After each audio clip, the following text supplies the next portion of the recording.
Well, guys, this was absolutely terrible.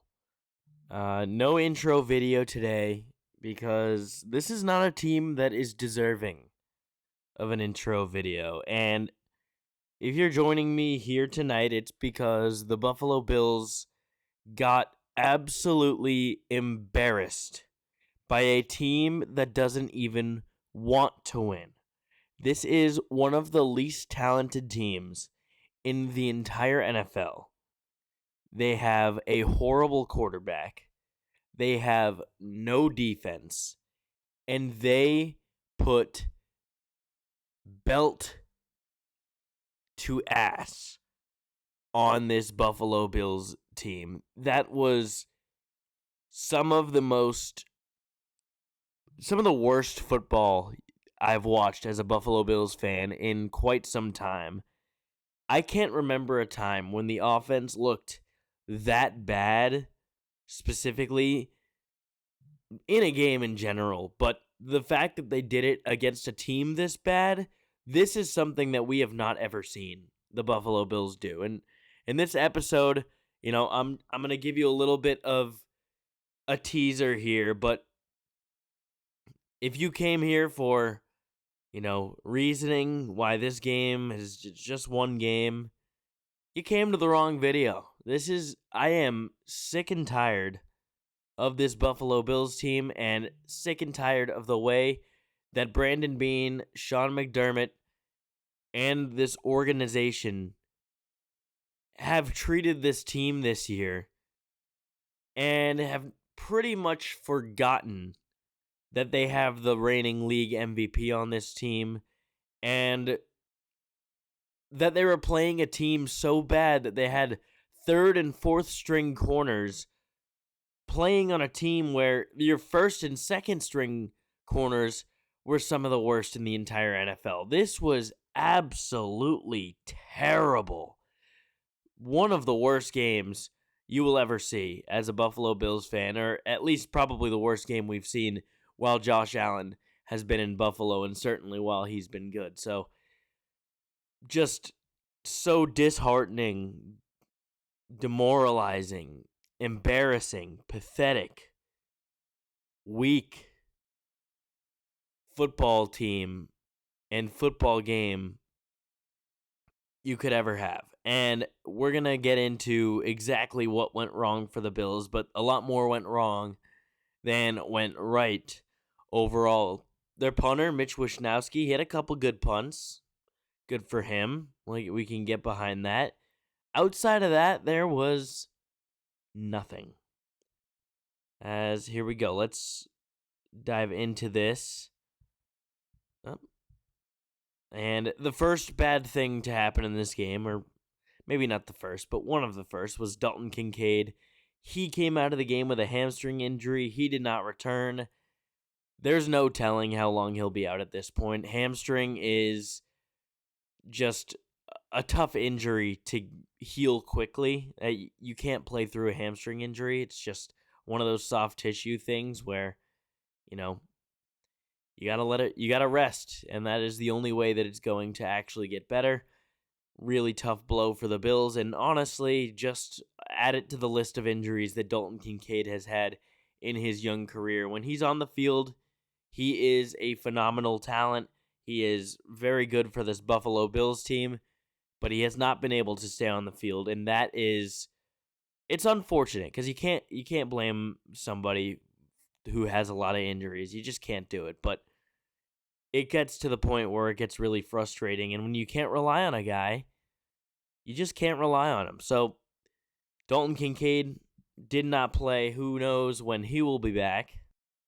And then let's get a look at some of the stats for the Bills. Josh Allen had 3.53 seconds on average to throw versus the Dolphins. That's the longest of his career. He has never had a game where he had more time to throw, less pressure to him, and they could not score. That is mind-boggling, absolutely mind-boggling, the fact that Josh had that much time, and they scored 13 points, all of them coming at the end of the game in the fourth quarter when, the game was already not out of hand, but getting to that point. And then the defense totally gave up at the end. They gave up a long rush to Devon Achane, and it looked like they tried to. They just really, really ugly stuff. And I know they're beaten up right now, but no excuse for the way you played against a Dolphins team that you probably could have sent out a list of practice squad guys with Josh Allen and still gotten a win in a normal week. So really, really pathetic on that side. And then just to rub salt in the wound, Josh Allen 70% completion rating or percentage, 2 passing touchdowns, the highest rate of plays of any quarterback that went for 20 plus yards at 16% of his dropbacks, and he finished the day third in EPA per dropback. The fact that all of those numbers are real and they did not have a point into the fourth quarter is absolutely absurd. That is nearly impossible to do. To have a quarterback play that well against a defense that sucks that bad, and you still can't put up a single point in the first 3 quarters. I'm not trying to say that Josh Allen is not at fault. He is certainly at fault. He did not have a good game. He played bad today. There is no way around that. He had a big fumble when they were trying to make a comeback. And overall, he was not a needle mover. He made a couple great plays. Other than that, didn't play well at all. And this is the point that it's coming down to, where here you see the box score, before I'll get to a tweet I wanted to show you guys. But Khalil Shakir, 9 targets, 7 catches. Keon Coleman, 8 targets, just 3 catches. He had one 35-yard touchdown, and then 11 yards outside of that. So Keon Coleman continues to be a complete disappointment in a draft slot that the Bills could have gotten Xavier Worthy. They could have gotten Ladd McConkey. There's just a laundry list of guys that were there for the taking that they just didn't get. And Keon Coleman has been a net negative on the team. He hasn't done anything for you. In fact, he's really hurt you by being on the field a lot of the time, where he's just taking up a route where he's not getting open, he's not making a play, and it's tough to watch. James Cook, just 13 carries as they were playing from behind, 53 yards, not a James Cook game that we know of. Josh Allen had a fumble.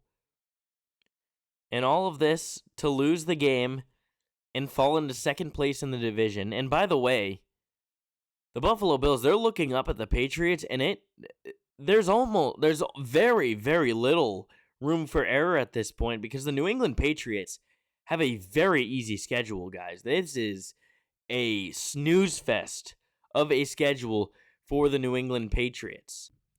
The rest of the Patriots' schedule goes as follows. They've got the Jets, Bengals, Giants. That is, you have to imagine 3 blowout victories.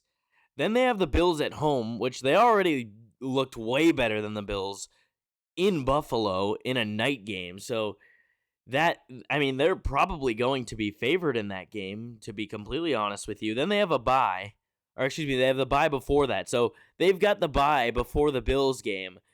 And then they've got the Ravens. That's going to be a tough one. And then Jets and Dolphins to end the year. At best, the Patriots lose 2 more games and have 4 losses. At best. And then the Bills are going to be looking at them. The Bills nearly have to win out, honestly, because they're probably not going to have the tiebreaker over the Patriots. I don't know what it is after head-to-head, because they would be 1-1 against them, but here's the Bills' schedule. It is it's a tough schedule. I mean, they've got Tampa Bay. That is going to be a difficult game. Then they're at Houston, who has a very, very good defense. At Pittsburgh, who's been solid. The Bengals, that should be a win, but so should the Dolphins have been.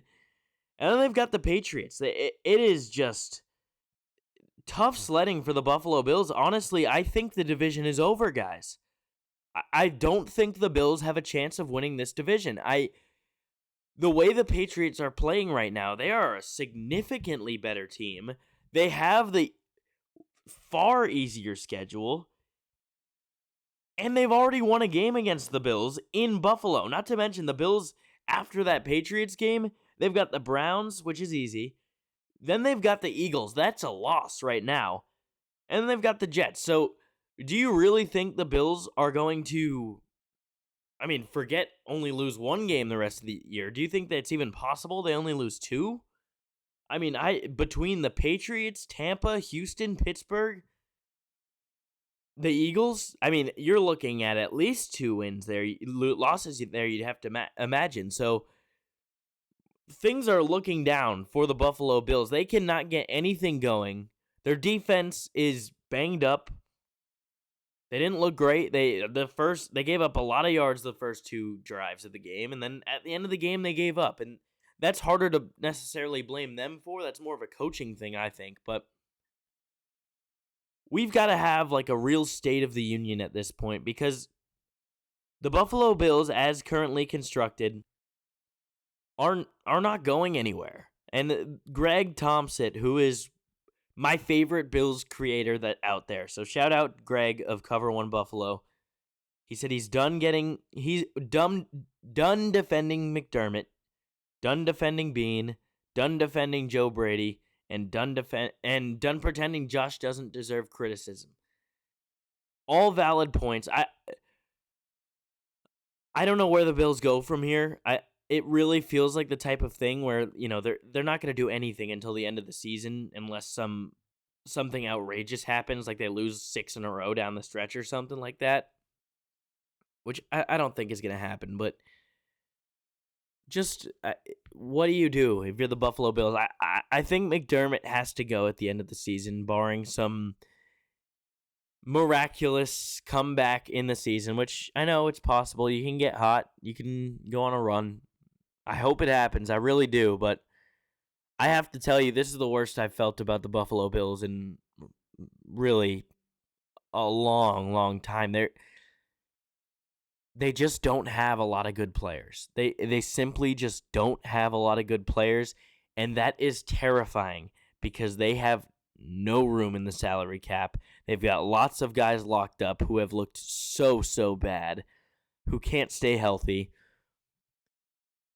And I'm worried about the future of the Buffalo Bills, and we have Josh Allen, and that's what really matters. As long as we have him, things are okay. But as of right now, the Buffalo Bills, just an embarrassing game against the Dolphins, and not a lot of hope for the rest of the year. But leave a comment what you thought about the Buffalo Bills. What is wrong with them? Just please let me know what is wrong with them, because I have a whole lot of answers that we're going to try to unpack the rest of the week leading up to their next game against the Buccaneers. But man, oh man, what an awful game, and what an awful time to be a Buffalo Bills fan.